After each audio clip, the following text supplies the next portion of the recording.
In this guide, I'm going to show you how to feed units in Anime Squadron on Roblox. Before we do get into this guide, make sure to like the video and subscribe to the channel with all notifications on. It really does help the channel and it lets us know that you want more content like this.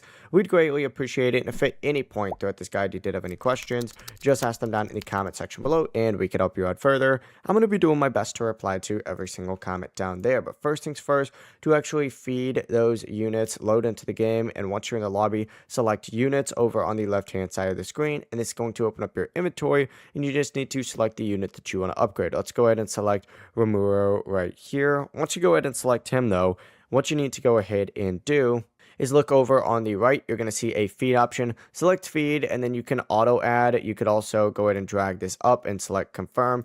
That is really the entire process. This is pretty much how you level up your units.